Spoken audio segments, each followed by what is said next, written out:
നമസ്കാരം.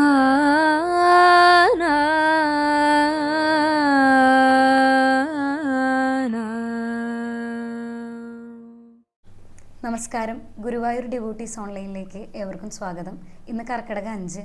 ഇന്ന് നമ്മൾ ബാലകാണ്ഡത്തിലെ ഭഗവാന്റെ ബാലലീലകൾ, അതുപോലെ തന്നെ വിദ്യാഭ്യാസകാലം, അതുപോലെ വിശ്വാമിത്ര ആഗമനം തുടങ്ങിയ ഭാഗങ്ങളാണ് പാരായണം ചെയ്യുന്നത്.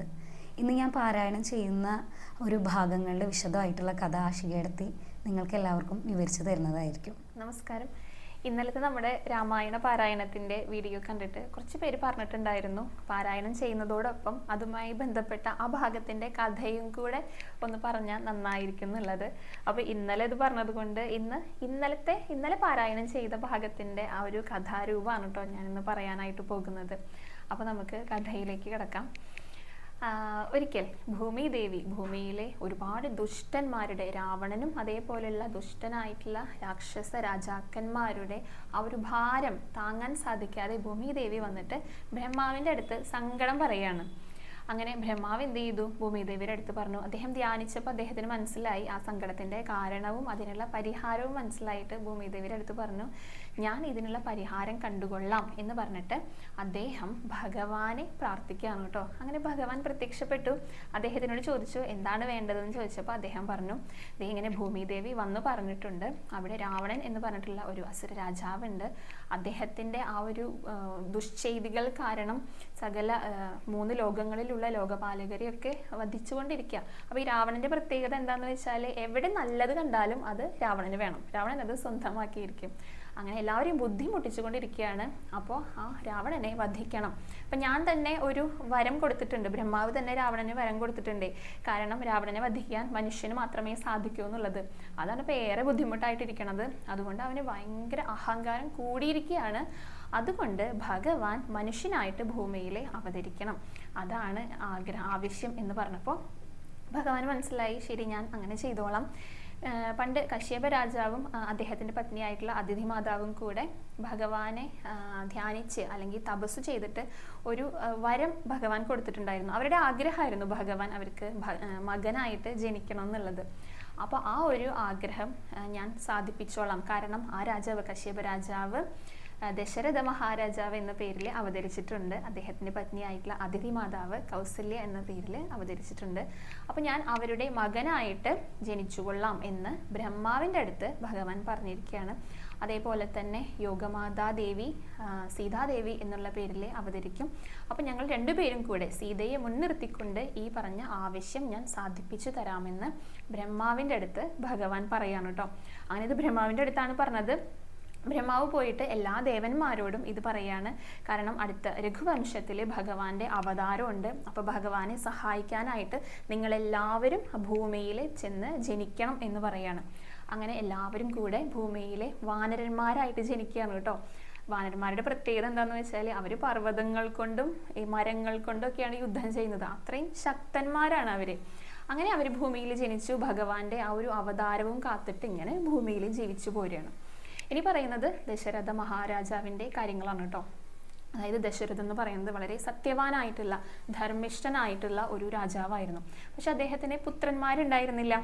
ആ ഒരു ദുഃഖം, ഇത്രയധികം സുഖവും സമ്പത്തും എല്ലാവിധ ഐശ്വര്യങ്ങളും ഉണ്ടായിരുന്നിട്ടും ഒരു പുത്രനില്ലാത്തതിൻ്റെ ഒരു ദുഃഖം അദ്ദേഹത്തിന് ഉണ്ടായിരുന്നു. അങ്ങനെ അദ്ദേഹത്തിൻ്റെ ഗുരുവായിട്ടുള്ള വസിഷ്ഠ മുനിയുടെ അടുത്ത് പോയിട്ട് ഈ ദുഃഖം പങ്കുവെക്കുകയാണ് കേട്ടോ. എനിക്കിത് താങ്ങാനായിട്ട് സാധിക്കുന്നില്ല, എന്താണ് ഞാൻ ഒരു പുത്രൻ ഉണ്ടാകാൻ വേണ്ടിയിട്ട് ചെയ്യേണ്ടത് എന്ന് വസിഷ്ഠ മുനിയുടെ അടുത്ത് പോയിട്ട് ഇദ്ദേഹം പറയാം. അങ്ങനെ വസിഷ്ഠ മുനി പറയാണ്, ഇദ്ദേഹത്തിന് ഈ ദശരഥ മഹാരാജാവിന് ഒരു പുത്രിയുണ്ട്, ശാന്ത എന്ന് പേരായിട്ടുള്ളത്. ശാന്തയുടെ ഭർത്താവാണ് ഋഷ്യശൃംഗൻ. അപ്പോൾ അദ്ദേഹത്തിൻ്റെ അടുത്ത് പോയിട്ട് അദ്ദേഹത്തിന് കൂട്ടി വന്നിട്ട് ഒരുമിച്ച് ഒരു പുത്രകാമേഷ്ടി യാഗം നടത്താനായിട്ട് പറയാണ് ദശരഥ മഹാരാജാവിൻ്റെ അടുത്ത്. അങ്ങനെ അദ്ദേഹം പിന്നെ അതിനുള്ള ഒരുക്കങ്ങളൊക്കെ ചെയ്തു, യാഗശാലയൊക്കെ പണിതു, ഋഷിശൃംഗം വന്നു ഗംഭീരമായിട്ട് യാഗം നടത്തുകയാണ് കേട്ടോ. അങ്ങനെ യാഗം നടക്കുന്ന ആ ഒരു സമയത്ത് യാഗാഗ്നിയിൽ നിന്ന്, ആ ഹോമകുണ്ഡത്തിൽ നിന്ന് അഗ്നിദേവൻ സ്വർണ്ണവർണ്ണത്തോടു കൂടി ഒരു സ്വർണ്ണപാത്രത്തിൽ ദിവ്യമായ പായസവുമായിട്ട് പ്രത്യക്ഷപ്പെട്ടു. എന്നിട്ട് ദശരഥ മഹാരാജാവിനെ ആ ഒരു പായസം ഏൽപ്പിച്ചിട്ട് അദ്ദേഹം പറയാണ്, ഇത് വളരെ ദിവ്യമായിട്ട് വിശേഷപ്പെട്ട പായസമാണ്, ദേവന്മാർ തന്നെ നിർമ്മിച്ചതാണ്. ഇത് കുടിച്ചു കഴിഞ്ഞാൽ താങ്കളുടെ പത്നിമാർ ഇത് കുടിച്ചു കഴിഞ്ഞാൽ താങ്കൾക്ക് ഒരു പുത്രൻ ജനിക്കും. ഒരു പുത്രനല്ല കേട്ടോ, പാലകരുടെ അത്രയും തേജസ്സോടു കൂടി 4 പുത്രന്മാർ താങ്കൾക്ക് ജനിക്കും എന്ന് അഗ്നിദേവൻ പറഞ്ഞിട്ട് അഗ്നിദേവൻ പായസം കൊടുത്തു അപ്രത്യക്ഷനായി. അങ്ങനെ ഇദ്ദേഹത്തിന് വലിയ സന്തോഷമായിട്ടോ. ഇദ്ദേഹം എന്ത് ചെയ്തു, ആ പായസം 2ആയിട്ട് പകുത്ത് ഒരു പകുതി കൗസല്യയ്ക്കും കൊടുത്തു, വേറൊരു പകുതി കൈകേയിക്കും കൊടുത്തു. അപ്പോൾ ആ ഒരു സമയത്താണ് സുമിത്ര അങ്ങോട്ടേക്ക് വന്നത്. സുമിത്രയ്ക്കും ആ പായസം കുറച്ച് കിട്ടിയാൽ ഒരു സന്തോഷമാണ്, കിട്ടിയാൽ കൊള്ളാം എന്ന് തോന്നിയിട്ട് സുമിത്ര അത് പറഞ്ഞപ്പോൾ എന്ത് ചെയ്തു, കൗസല്യ തനിക്ക് കിട്ടിയ പായസത്തിൽ നിന്ന് ആ പകുതിയാണ് കിട്ടിയത്, അതിൽ നിന്ന് അത് 2ആക്കി പകുതി സുമിത്രയ്ക്ക് കൊടുത്തു. അത് കണ്ടപ്പോൾ കൈകേയി എന്ത് ചെയ്തു, കൈകേയിക്കും തനിക്ക് കിട്ടിയ പായസത്തിൽ നിന്ന് പകുതി എടുത്തിട്ട് സുമിത്രയ്ക്ക് കൊടുത്തു. അങ്ങനെ മൂവരും പായസം കുടിച്ചു. അതിൻ്റെ ഫലമായിട്ട് 3 പത്നിമാരും ഗർഭം ധരിക്കുകയാണ് കേട്ടോ ചെയ്തത്. ദശരഥ മഹാരാജാവിന് ഇനി ഇതിൽ പരം സന്തോഷമില്ല. അദ്ദേഹം ആ സന്തോഷത്തിൻ്റെ പുറത്ത് ഒരുപാട് ദാനധർമാദികളൊക്കെ ചെയ്തു. പിന്നെ ഇവരുടെ ഗർഭകാലമൊക്കെ വേണ്ടത്ര പരിചരണവും ആ ചെയ്യേണ്ട കുറേ കർമ്മങ്ങളും എല്ലാം നല്ല ഭംഗിയായിട്ട് ഗംഭീരമായിട്ട് ചെയ്തു. അങ്ങനെ മാസമെല്ലാം തികഞ്ഞ് കൗസല്യയുടെ ആ ഒരു ഭഗവാന്റെ ജനനമാണ്, ഭഗവാന്റെ അവതാരമാണ് ഇനി പറയാനായി അടുത്ത ഭാഗത്തിൽ പറയണത്. ഈ അവതാരമൊക്കെ നല്ല ഗംഭീരമായിട്ട് എഴുത്തച്ഛൻ അധ്യാത്മരാമായണത്തിൽ വിവരിക്കുന്നുണ്ട് കേട്ടോ. നല്ല ഭംഗിയാണ് അത് വായിക്കുന്നത് കേൾക്കാനായിട്ടും.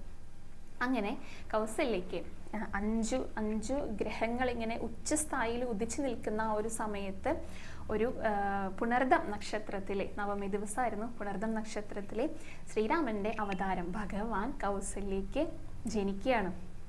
ഈ എന്താ പറയുക, നീലത്താമരയുടെ അതേ വർണ്ണത്തിലുള്ള ഭഗവാൻ, അതേ വർണ്ണത്തിലുള്ള ഉടലോടുകൂടി താമരയുടെ ഇതൾ പോലെ ഭംഗിയാർന്ന മിഴികളോടുകൂടി കാരുണ്യം വഴിയുന്ന ആ ഒരു കടാക്ഷം, അങ്ങനെയാണ് പറയുന്നത് കേട്ടോ ഭഗവാൻ. അതേപോലെ തന്നെ ശിരസ്സിലെ ആ കിരീടമൊക്കെ അണിഞ്ഞിട്ട് മകരകുണ്ടലങ്ങളൊക്കെ അണിഞ്ഞ് കഴുത്തിൽ മുത്തുമാലകളും കൈവളകളും ശ്രീവത്സം എന്ന മറുകും അങ്ങനെ പീതാംബരമൊക്കെ ചുറ്റിയിട്ട് കാൽത്തളകളൊക്കെ അണിഞ്ഞിട്ട് ചതുർബാഹുവായിട്ട് ശംഖുചക്ര ഗദാപത്മത്തോടു കൂടി ചതുർബാഹുവായിട്ട് ഭഗവാൻ ഇങ്ങനെ കൗസല്യയ്ക്ക് അവതരിക്കുകയാണ്, ജനിക്കുകയാണ്. കൗസല്യ ഇതൊക്കെ കണ്ടിട്ട് ഭഗവാനെ സ്തുതിക്കുന്ന മനോഹരമായ ഭാഗങ്ങളൊക്കെ ഉണ്ട് കേട്ടോ. ആ ഒരു കൗസല്യ സ്തുതി നമ്മളത് കേൾക്കുന്നതും അതേപോലെ തന്നെ വായിക്കുന്നതും ഒക്കെ മഹാപുണ്യമാണെന്നും അത് വായിക്കുന്നവർക്കും കേൾക്കുന്നവർക്കും മോക്ഷം സായുജ്യമൊക്കെ ലഭിക്കുമെന്ന് ഭഗവാൻ തന്നെ കൗസല്യയുടെ അടുത്ത് പറയുന്നുണ്ട്. എന്നിട്ട് തൻ്റെ അവതാരത്തിൻ്റെ ആ ഒരു ഉദ്ദേശം അമ്മയുടെ അടുത്ത്, മാതാവിൻ്റെ അടുത്ത് ഭഗവാൻ പറയുന്ന ഭാഗങ്ങളൊക്കെ ഉണ്ട് കേട്ടോ.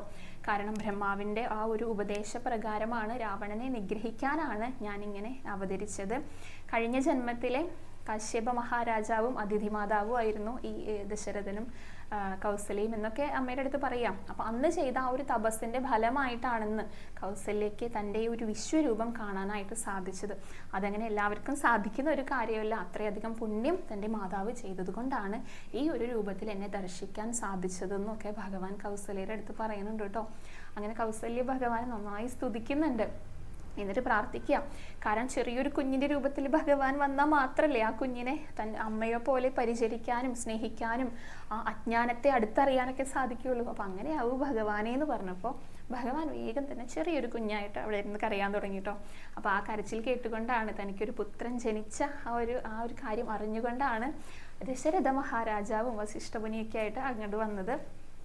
അങ്ങനെ വന്നു, വലിയ സന്തോഷമായിട്ടോ. കാരണം 1000 സൂര്യന്മാരിങ്ങനെ ഉദിച്ച് വരുന്ന അത്രയധികം തേജസ്സോട് കൂടിയിട്ടാണ് തനിക്കൊരു മകൻ ജനിച്ചിരിക്കുന്നത്. അപ്പോൾ വലിയ സന്തോഷമായി അദ്ദേഹത്തിന്. അങ്ങനെ അതിൻ്റെ തൊട്ടടുത്ത ദിവസം പൂയം നക്ഷത്രത്തിലെ കൈകേയിക്കും ഒരു ആൺകുഞ്ഞ് ജനിച്ചു. അതിന് തൊട്ടടുത്ത ദിവസം ആയില്യം നക്ഷത്രത്തിലെ സുമിത്രയ്ക്ക് 2 ഇരട്ട കുട്ടികളാണ് കേട്ടോ ജനിച്ചത്. കാരണം പായസം പകുതിയിൽ ഓരോരുത്തരിൽ നിന്ന് കിട്ടിയത്. ആ പായസം എങ്ങനെയാണോ അവർക്ക് ലഭിച്ചത് അതേപോലെ തന്നെ 2 ഇരട്ട കുട്ടികളാണ് സുമിത്രയ്ക്ക് ജനിച്ചത്. അങ്ങനെ 4 പുത്രന്മാർ, ഇത്രയും തേജസ്സോട് കൂടിയുള്ള 4 പുത്രന്മാർ തനിക്ക് ജനിച്ചപ്പോൾ അത്രയും സന്തോഷത്തോടെ ദശരഥ മഹാരാജാവ് ഒരുപാട് ബ്രാഹ്മണർക്ക് ഒരുപാട് ദാനധർമ്മങ്ങൾ, പശുക്കളെയും അവരുടെ ഗൃഹങ്ങളും ഒക്കെ ഇങ്ങനെ ദാനം ചെയ്തിട്ട് വലിയ സന്തോഷത്തോട് കൂടിയിട്ട്. അപ്പോൾ അങ്ങനെയാണ് ആ ഒരു ഭാഗം പറയുന്നത്. അപ്പോൾ ഇത്രയും ഭാഗങ്ങളാണ് കഴിഞ്ഞ ദിവസത്തിൽ പറഞ്ഞിട്ടുണ്ടായിരുന്നത്. ഇനി ബാക്കി ഭാഗം അടുത്ത എപ്പിസോഡിൽ പറയുന്നതായിരിക്കും കേട്ടോ. സാമൂദം ബാലക്രീഡാ തൽപരന്മാരാം കാലം രാമലക്ഷ്മണന്മാരും തമ്മിലൊന്നിച്ചു വാഴും ഭരതശത്രുഘ്നന്മാരൊരുമിച്ചെല്ലാ നാളും മരുവീടുന്നു പായസാംശാനുസാരവശാൽ കോമളന്മാരായൊരു സോദരന്മാരുമായി ശ്യാമള നിറം പൂണ്ട ലോകാഭിരാമദേവൻ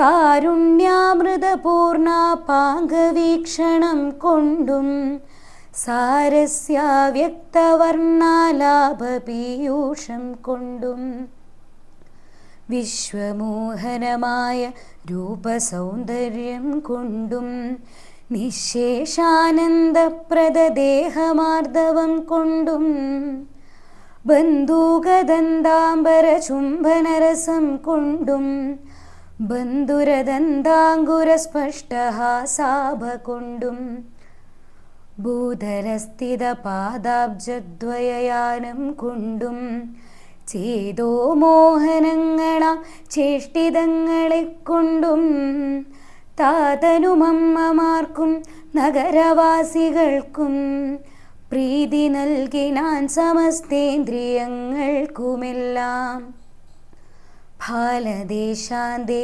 സ്വർണാശ്വത്ഥപർണാഘാരമായി മാലേയമണിഞ്ഞതിൽ പറ്റിയിടും കുരളവും അഞ്ജനമണിഞ്ഞതി മഞ്ജുളതരമായ കഞ്ചനേത്രവും കടാക്ഷാവലോകനങ്ങളും കർണാലങ്കാരമണികുണ്ടലം മിന്നിടുന്ന സ്വർണദർപ്പണ സമഖണ്ഡമണ്ഡലങ്ങളും ശാർദൂലനഖങ്ങളും വിദ്രുമമണികളും ചേർത്തുടൻ കാർത്തസ്വരമണികൾ മധ്യേ മധ്യേ കൂർത്തു ചാർത്തിയിടുന്നൊരു കാണ്ഡാദ്യതവും മുത്തുമാലകൾ വനമാലകളോടും പൂണ്ട വിസ്തൃതോരസി ചാർത്തും തുളസീമാല്യങ്ങളും നിസ്തുല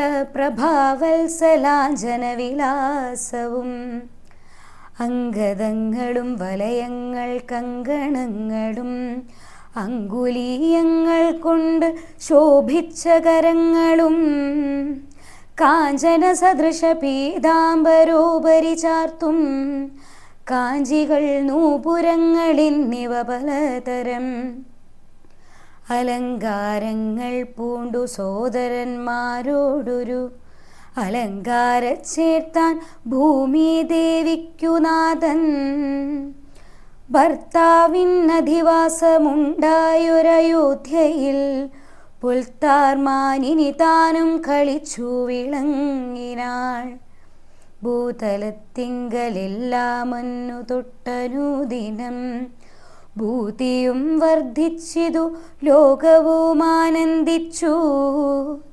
ദമ്പതിമാരെ ബാല്യം കൊണ്ടേവം രഞ്ജിപ്പിച്ചു സംപ്രതി കൗമാരവും സംപ്രാപിച്ചിതു മെല്ലെ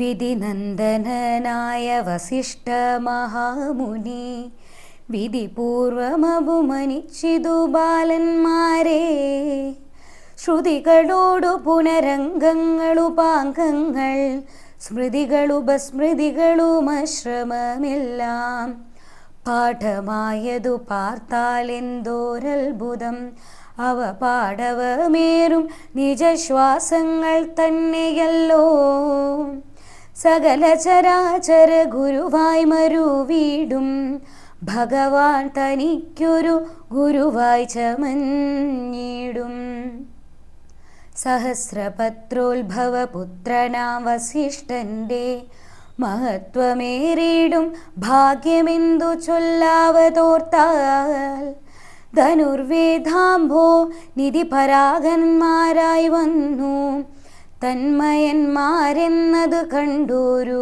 ദശരഥൻ മനസ്സി വളർന്നൊരു പരമാനന്ദം പൂണ്ട് മുനിനായകനെയും ആനന്ദിപ്പിച്ചു നന്നായി ആമോദം വളർന്നുള്ളിൽ സേവ്യസേവകഭാവം രാമലക്ഷ്മണന്മാരും കൈക്കൊണ്ടാരതുപോലെ കോമളന്മാരായി മേവും ഭരതശത്രുഘ്നന്മാർ സ്വാമി ഭൃത്യകഭാവം കൈക്കൊണ്ടോരനുദിനം രാഘവനതു കാലഖേദാകുതൂഹലാൽ വേഗമേറിയിടുന്നൊരു തുരകരത്നമേറി പ്രാണസംഹിതനായ ലക്ഷ്മണനോടും ചേർന്നു. ബാണതുണീരഖഡ്ഗാദ്യായുധങ്ങളും പൂണ്ടു കാനനദേശേ നടന്നിടിനാൻ നായാട്ടിനായി കാണായ ദുഷ്ടമൃഗസഞ്ചയം കൊല ചെയ്താൻ.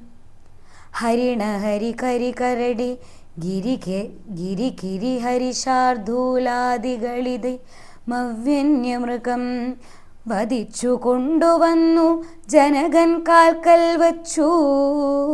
വിധിച്ച വണ്ണം നമസ്കരിച്ചു വണങ്ങിനാൻ.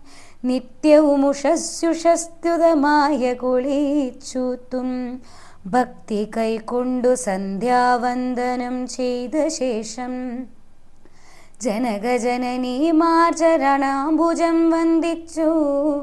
അനുജനോടു ചേർന്നു പൗരകാര്യങ്ങളെല്ലാം ചിന്തിച്ചു. ദണ്ഡനീതി നീങ്ങാതെ ലോകം തങ്കൽ സന്തതം രഞ്ജിപ്പിച്ചു ധർമ്മപാലനം ചെയ്തു. ബന്ധുക്കളോടും ഗുരുഭൂതന്മാരോടും ചേർന്നു സന്തുഷ്ടാത്മനാ മൃഷ്ടഭോജനം കഴിച്ചതാ. ധർമ്മശാസ്ത്രാദി പുരാണാതിഹാസങ്ങൾ കേട്ടു.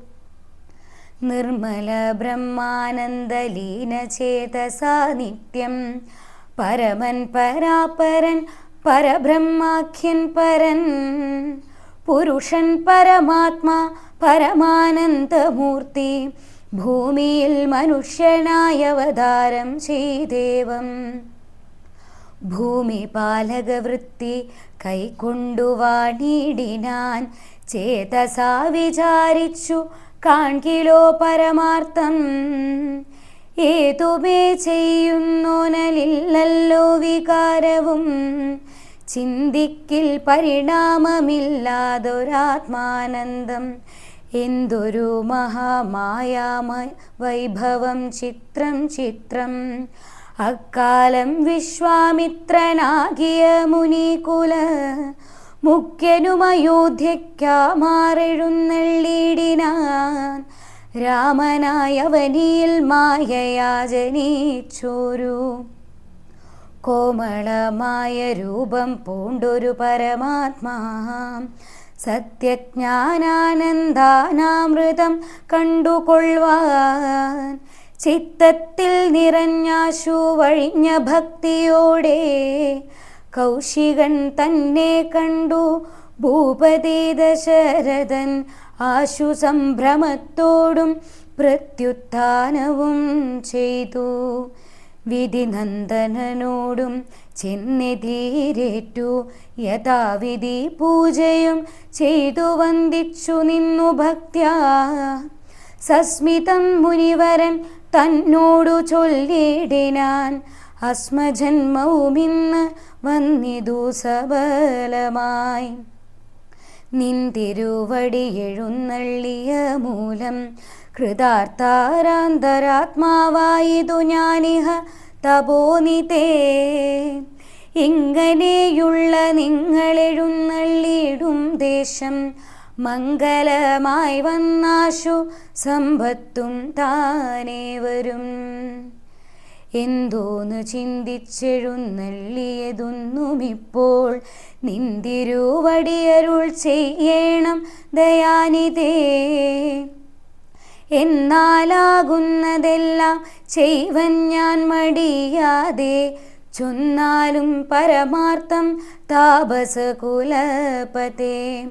വിശ്വാമിത്രനും പ്രീതനായരുൾ ചെയ്തിടിനാൻ. വിശ്വാസത്തോടു ദശരഥനോടതു നേരം ജ്ഞാനമാവസ്യ തോറും പിതൃദേവാദികളെ ധ്യാനിച്ചു ചെയ്തിടുന്ന ഹോമത്തെ മുടക്കുന്നോർ.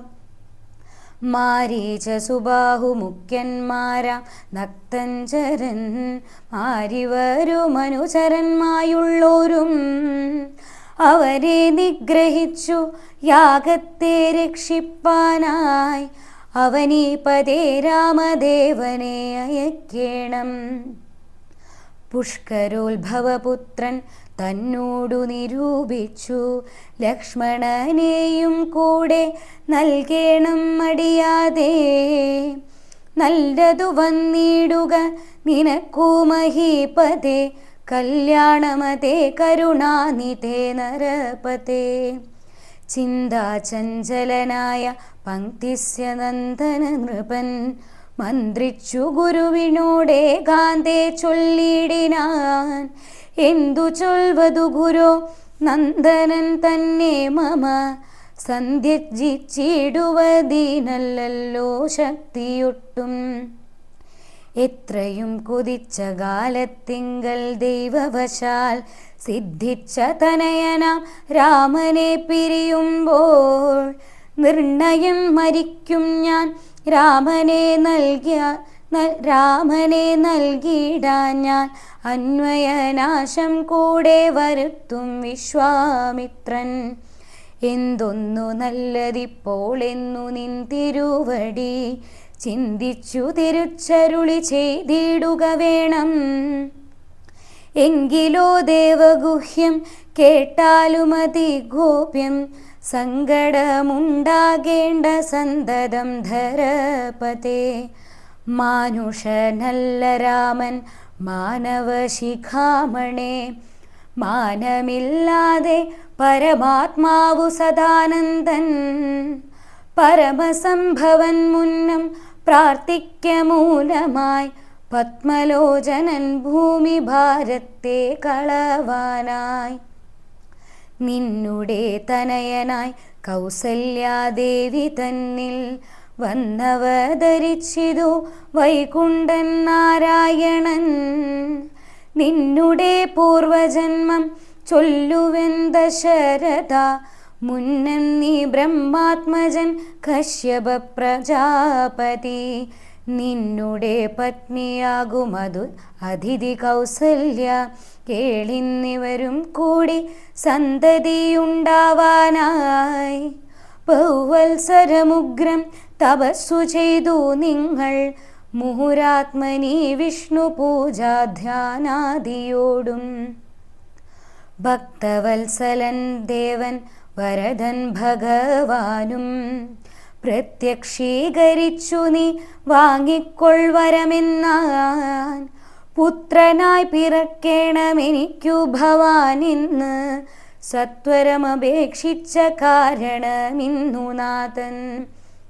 പുത്രനായി പിറന്നിതു രാമനെന്നറിഞ്ഞാലും പൃഥ്വീന്ദ്രാശേഷൻ തന്നെ ലക്ഷ്മണനാകുന്നതും. ശംഖചക്രങ്ങളല്ലോ ഭരതശത്രുഘ്നന്മാർ, ശങ്ക കൈവിട്ടു കേട്ടുകൊണ്ടാലുമിനിയും നീ. യോഗമായാദേവിയും സീതയായി മിഥിലയിൽ യാഗവേലായാമയോനിജയായുണ്ടായി വന്നു. ആഗതനായാൻ വിശ്വാമിത്രനും അവർ തന്നിൽ യോഗം കൂട്ടിയിടുവതീനെന്നറിഞ്ഞിടണം നീ.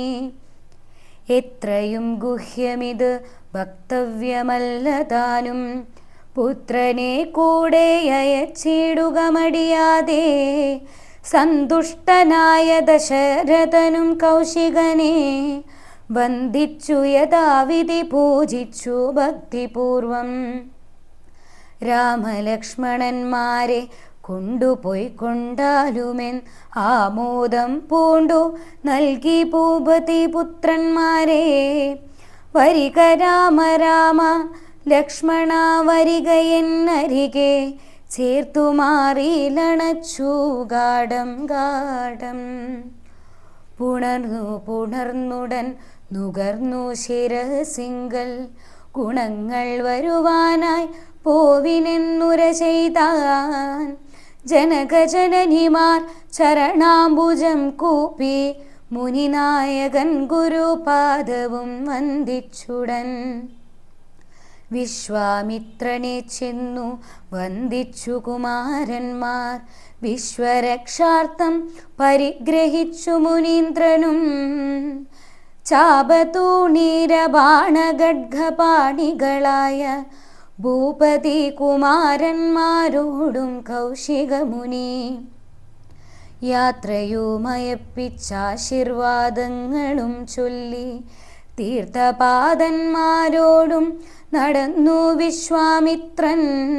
മന്ദം പോയി ചില ദേശം കടന്നോരനന്തരം മന്ദഹാസവും ചെയ്തിട്ടരുളി ചെയ്തു മുനി. രാമ രാഘവ രാമലക്ഷ്മണകുമാര കേൾ, കോമളന്മാരായുള്ള ബാലന്മാരല്ലോ നിങ്ങൾ. ദാഹമെന്തെന്നും വിശപ്പെന്തെന്നുമറിയാത ദേഹങ്ങളെല്ലോ മുന്നം നിങ്ങൾക്കെന്നതു മൂലം. ദാഹവും വിശപ്പുമുണ്ടാകാതെ ഇരിപ്പാനായി മാഹാത്മ്യമേറുന്നൊരു വിദ്യകളീവ രണ്ടും. ബാലകന്മാരെ നിങ്ങൾ പഠിച്ചു ജപിച്ചാലും ബലയും പുനരതിബലയും മടിയാതെ. ദേവനിർമ്മിതകളീ വിദ്യകൾ ഇന്ന് രാമദേവനും അനുജനും ഉപദേശിച്ചു മുനി. ശുൽപിപാസാദികളും തീർന്ന ബാലന്മാരുമായെപ്പോഴേ ഗംഗ കടന്നിടിനാൻ വിശ്വാമിത്രൻ.